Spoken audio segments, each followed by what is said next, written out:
We are still back does at the whatever boys the F he season 3, wants. and Homelander still does whatever the F he wants. Spoilers up ahead. Everyone, welcome back to AsArt with Nick and John. So we have been looking forward to The Boys Season 3. It's one of our favorite shows we've covered. We cover a lot of shows. So if you haven't checked us out before, check out all the different shows, all the reviews and things like that, visual effects breakdowns, everything on that on the channel. But we are fans of The Boys. Nick and I have our particular favorite characters. But oh my gosh, it's fun to be back. I was tired today. I'm like, Nick, I don't know if I can watch tonight. I got about 5 minutes into episode 1. I'm like, I'm amped up and give me the V, whatever it is. You know, they injected me and I'm ready to go. I feel like a super right now. So it's fun stuff. Dude, okay, yeah. Well, let's just jump right into it. That opening sequence. And okay, by the way, spoilers up ahead. We're going to be going through the first 3 episodes because they dropped and we're just going for it. It's more shock value than anything else, I feel like, this whole season. And that opening sequence, I wasn't ready for that, but man, I was ready for the ride, I guess you can say.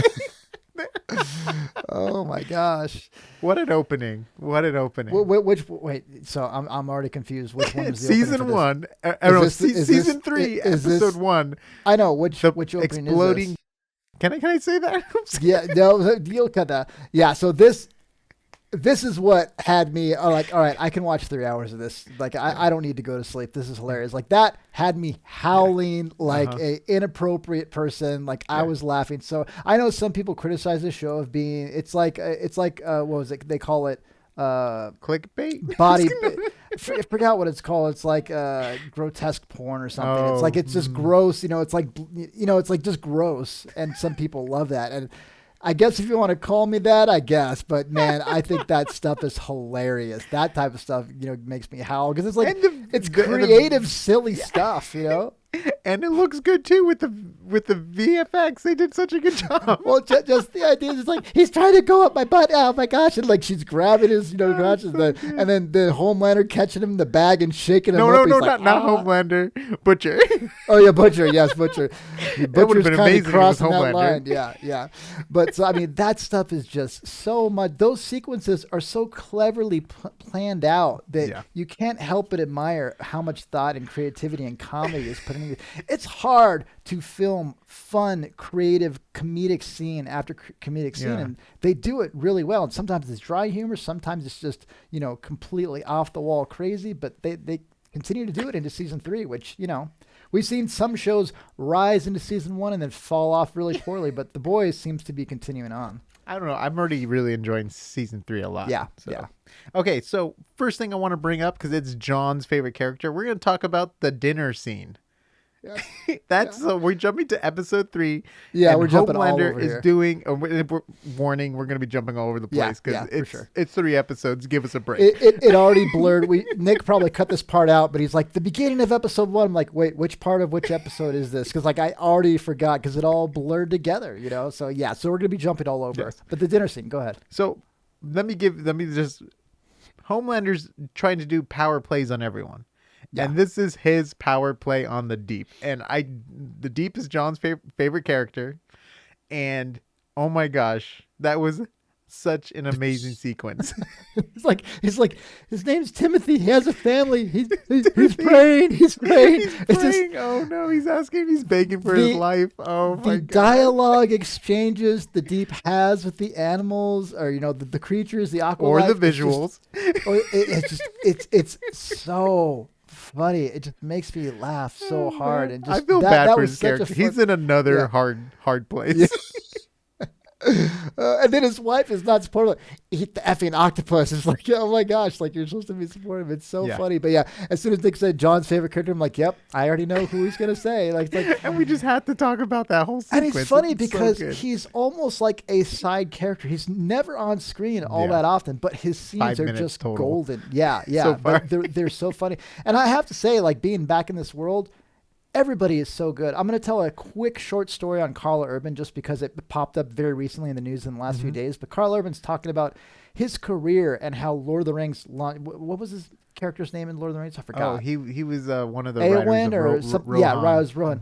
But he was saying he's like I'm from New Zealand and I went to Australia trying to find acting work and I couldn't find any, so I went back to New Zealand and it just so happened that this really low budget indie movie I was in, the director was friends with Peter Jackson, and Peter Jackson happened to be, casting for Lord of the Rings. And then that got me that role, and then got me something else. And then I was in, Dread, and then all of a sudden, now he's in this. And just like, I can't imagine Butcher not being Carl Urban. He's just so good. Eomer. I think his name's Eomer. Yes, oh my gosh. Eomer. It starts with an E. I'm like, I think they all do. Yeah. All the horse lords start with an E. But he's consistently so good. Butcher. Too. Okay, so now we're jumping to Butcher.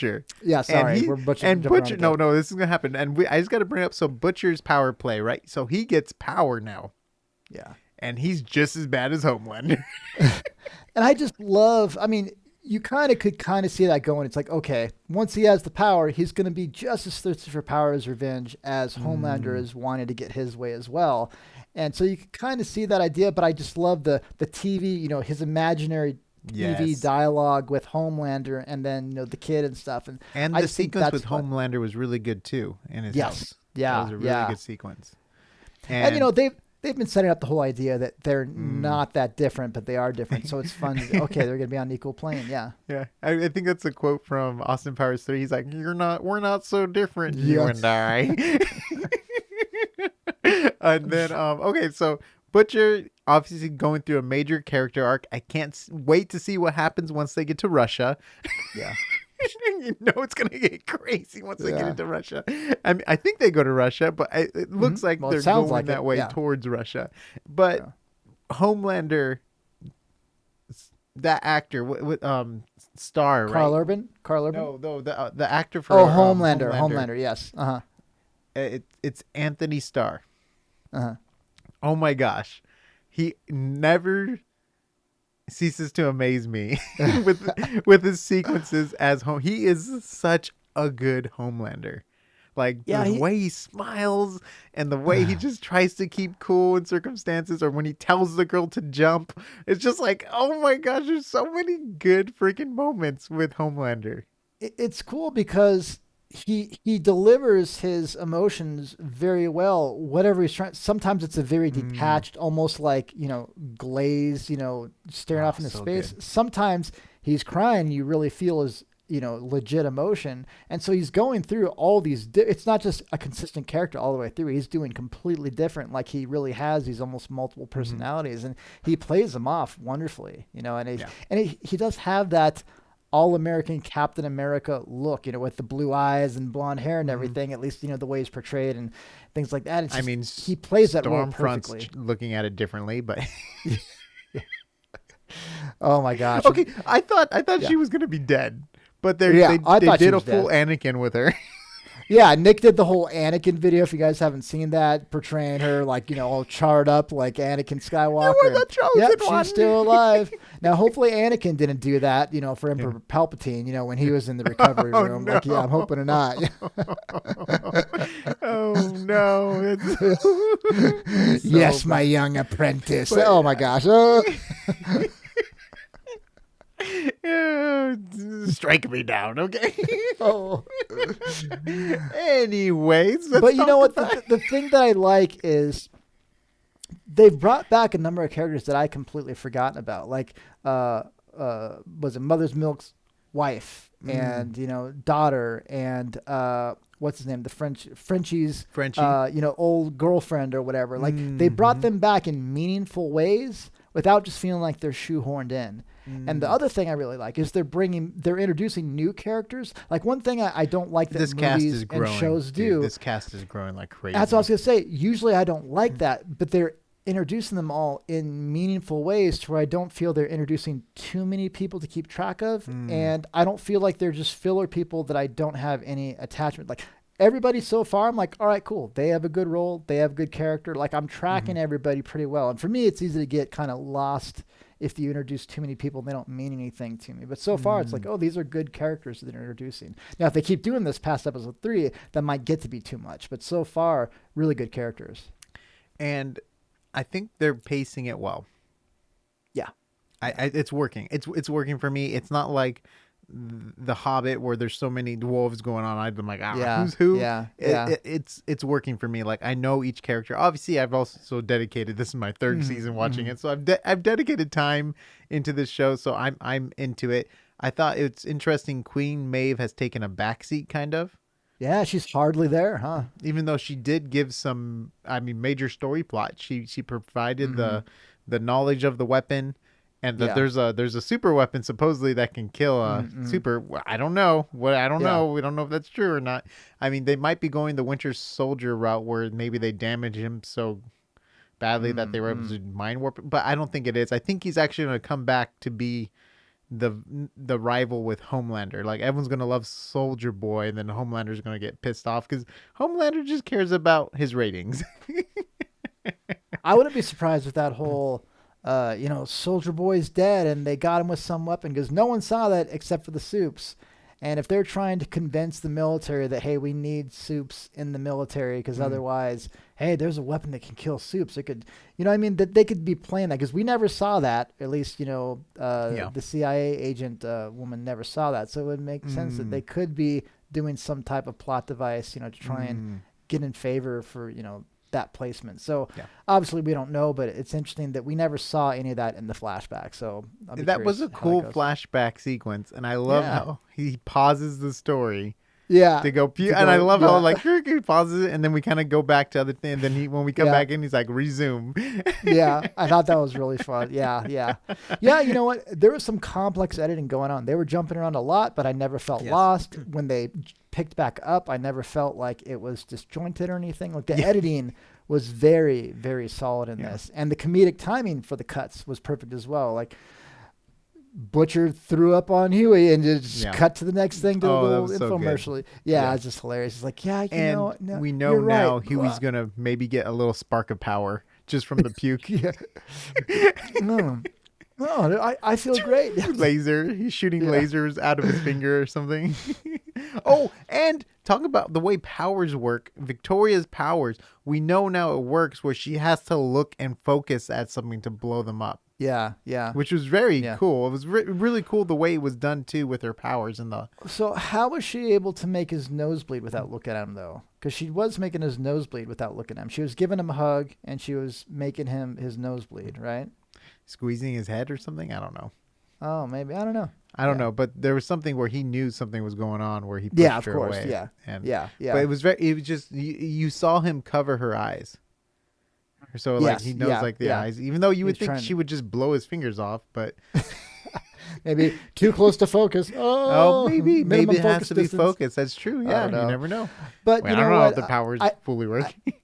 They left us at the end of that season with, okay, who the hell is this girl? So I like that they didn't leave us too long without having. We don't have actually, at this point, by the end of episode 3, we have a good amount of information on her. So I feel like, okay, I don't feel like we're cheated cliffhanger that's not getting resolved. So I feel like, okay, that's a thread that, again, they've kind of left a little bit. Yeah. We got enough to where it makes sense. You're right, though. We have a lot of characters all over the place. We found out she's basically has been adopted by Stan Ager. So it's just like, we know now he has a weakness probably too.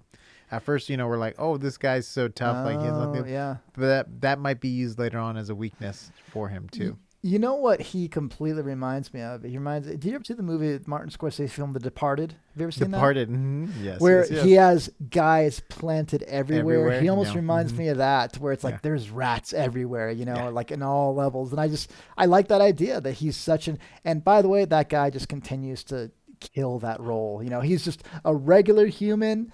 Acting with Homelander and all of them, and he's like, that's not real power. You can blow up someone if you want, but real power is being able to twist people to your will. I'm like, oh, that guy is such badass. His roles continue to be just really powerful just on the dialogue and how he delivers it. Did you like the casting of his younger self? You know what?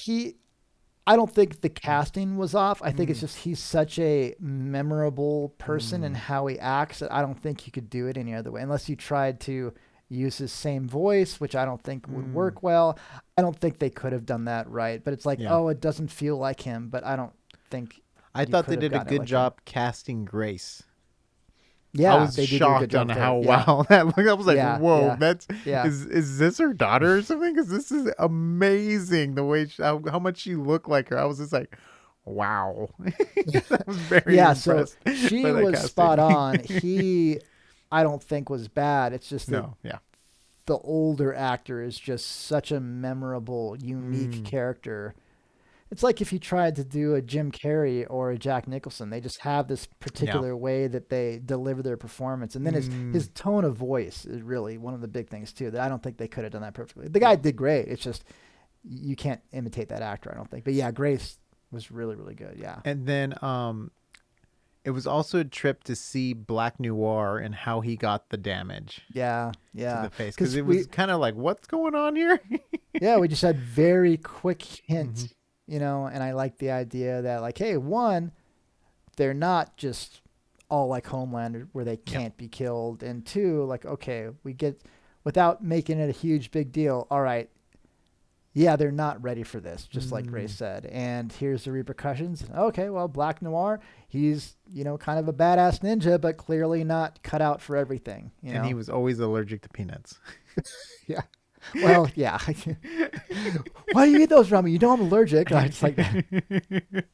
And then I know we're running on fumes here. We just finished. It's like super late at night. What were some other standout moments for you in the first 3 episodes? You know, I think honestly one of the biggest things for me, we're going to be jumping into the new season of Westworld pretty soon. And Nick and I had talked about, and we might like the new season, but Westworld Season 1 just blew my mind. Westworld Season 2, Westworld Season 3, you know, it's just, they tend to fall off. A lot of series and movies, they tend to fall off. The most impressive thing to me is Season 3 of The Boys, no fall off whatsoever. Like, some people are saying, oh, they just keep raising the ante of, you know, blood and gore and stuff like that. I don't, you know what? I mean, I don't think so. There's been a lot more drama. Starting off, it's like, boy, there's not much comedy. There's a lot more drama. There's some blood and guts, and maybe we're going to get more of that as the most definitely kind of show goes on. But to me, it's not glorifying that too much. It's using it for comedic moments, but it's not just nonstop gore. It's used effectively. You know, if they used it too much, it would be losing its impact. So to me, the most impressive thing, I know this is not directly answer your question, but the most impressive thing is it hasn't lost its impact even going into its 3rd season. And I feel like the visual effects are getting stronger too. It looks good. Like, it really looks good. Like, I'm always, you know, all these new shows, I'm always so impressed with the quality of VFX. Like, we talked about the gills in the past season and stuff, but like the octopus animation, I was just like, man, that looks good for a TV show. Like, this is crazy. Like, I'm just like looking at all this stuff. Like, I know Homelander, we haven't seen him fly yet. No, we haven't really, huh? But when you have a full on CG object casting shadows and being occluded and stuff by real live action stuff, that's really hard to do. Like Daenerys in Game of Thrones, the first time, you know, they had like the dragon on her shoulder, you have to make a fake version of the shoulder so it can receive, you know, those shadows from the objects. And they had to do all that to cast shadows onto the octopus, and then also, you know, to have shadows cast onto him as well. And so much work for that one shot, but oh my gosh, was it hilarious! It's like, I can hear him praying. You know, it's like it was just so funny. And again, the comedy and the effects are serving the story, which is, again, you know, very impressive. And, you know, Homelander's making his move. He's like, show the video, watch me blow up the White House, or whatever he says. He's like, you know, it's just like, oh dang, we're gonna need someone to put him back in his place, because it didn't last for long. This power play they've had on him, it looked like. And it's so interesting that people are accepting him for who he is, and now he's like, I'm gonna just do all these other projects, and then she like looks at him like, oh great, like, this is just the start. And then the relationship thing with Homelander and Starlight. Yeah, that seemed a little bit shoehorned in at the end. That was kind of weird. I mean, it makes sense for him. He's all about ratings and acceptance, and that's his kind of one weakness, is wanting to be accepted. You know, they've given you a big backstory on him, like he had no parents, stuff like that. So that makes sense, but at the same time, like, that felt really kind of tucked in at the very end of the episode, just as a shock value thing. I'm like, oh, I hope that doesn't become too huge of a thing. It's like, all right, now we're going to break up Huey and her just because of that and everything. I don't know. That just felt weird. That was the only thing that felt out of place so far, to be honest. And maybe it's just going to show like how she's trying to stick it out to kill him kind of thing. Oh, yeah. You know what I mean? But, like it's going to really like, she's like doing that fist, like she's trying to hold back. Like maybe it's like a super charge up power thing and she's going to flash him. No, that doesn't sound great. No, I didn't mean like, but anyway, her power's flashing. Okay. Gosh. But we've already gotten some of this in the other episode, so But I just like the idea that as Homelander gets more it's like peeling back his layers of we can't even use bribery against him anymore because he just doesn't care. He's so unstable that all right, fine, do it. I'll just kill everybody, And I like the idea of that because it makes him even more of a dynamic character because it's like, oh, when you have no, inhibitions, what actually happens then? And it makes for a really fun, like when we're getting to know these characters, and we know him as a character quite well, but we also know that he's turning corners at like, oh, what's going to happen with this? So it's fun, and it also feels kind of genuine to the character at this point since we've seen him. He hasn't just all of a sudden turned this corner. We've seen him, progressing to this point. And so it's a cool, it's not like we're being cheated as an audience where it's like, and all of a sudden, well, I thought the Jedi were, it's like, it's like earned, character development, which I appreciate. Yeah. Cool. Well, I'm super excited. I'm super excited for season 3. Comment down below if you're excited for season 3, maybe some of your favorite moments too. And let's get this conversation started because we're excited for it and we're here for it. And let's go. If there's spots that had you guys just slapping your knees, howling out loud, laughing, we'd love to hear what they are. If you're comic readers, definitely maybe put spoilers in capitals in case people are looking, at comments and don't want to know too many spoilers. Nick's read just kind of summations of the comics online and told me a little bit. It'd be fun to discuss those, but again, just in case people don't want to be going through comments and get some spoilers, in case they do adopt that from the comics, it'd be fun to have conversations on that. But they've definitely strayed certain things from the comics, big story beats, and so we'd love to hear directions you think they might take the show that might be different from anything else too. So let us know down below in the comments. We're probably going to be on this train for a bit. And A-Train we didn't even talk about. He's another kind of side character as well. We'll get to him later on. Yeah. And then Homelander's picking on his weight. Oh my gosh. Anyways, let's end this video. Yeah. All right, guys. We'll be continuing this in the coming weeks. We won't have to watch 3 hours a week. Thank you very much for watching, and we'll see you on the next AsArt. A-Train Donuts. Timothy. No. Timothy. He's praying. No, Timothy. Timothy. We'll see you on the next